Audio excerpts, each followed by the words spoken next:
Hi friends, எல்லாம் நல்லா இருக்கிறீங்களா? நம்ம சர்க்கரையோட அளவை கட்டுப்படுத்த நான் சொல்கிறேன், இந்த 4 பொருளை காலையில் வெறும் வயித்துல நீங்கள் இந்த 7 நாள் மட்டும் குடிச்சு பாருங்கள். உங்களுக்கு ரத்தத்தில் சர்க்கரையோட அளவு நார்மல்னு வரும். ஏன்னா இந்த பொருள் வந்து எளிமையாக கிடைக்கக்கூடியது தான். அதே போல் இந்த 4 பொருளை நீங்கள் குடிக்கும் பொழுது நம்மக்கிட்ட இந்த 4 பொருள் இருந்து இவ்வளவு நாள் சர்க்கரையினால இவ்வளவு அவதிப்பட்டோமே அப்படின்னு நீங்கள் நினைப்பீங்க.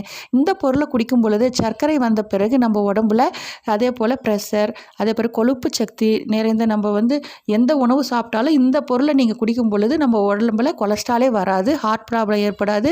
அதே போல் கண் பார்வை நன்றாக தெரியும், முடி கொட்டாது, கால் மதமதப்பு இருக்காது, உடல் நல்லா புத்துணர்ச்சி ஆரோக்கியமாக இருப்பீங்க. இவ்வளவு அற்புதம் நிறைந்த இந்த 4 பொருள் என்ன எப்படி பண்ணணும் அப்படின்னா, நீங்கள் ஒரு துண்டு பட்டை எடுத்துக்கோங்க. அதில் வந்து ஒரு சிட்டிகை அளவுக்கு நீங்கள் வந்து கருஞ்சீரகம், அதே போல் வெந்தயம் 3ஐயும் நல்லா போட்டு ஒரு கிளாஸ் தண்ணியில் கொதிக்க வச்சு அதை அரை கிளாஸாக வடிகட்டிக்கோங்க. அதில் ஒரு ஸ்பூன் எலுமிச்சஞ்சாறு கலந்து டெய்லி காலையில் குடிச்சிட்டு வந்து பாருங்கள். உங்களுக்கு ரத்தத்தில் சர்க்கரையோட அளவு நார்மல்னு வரும்.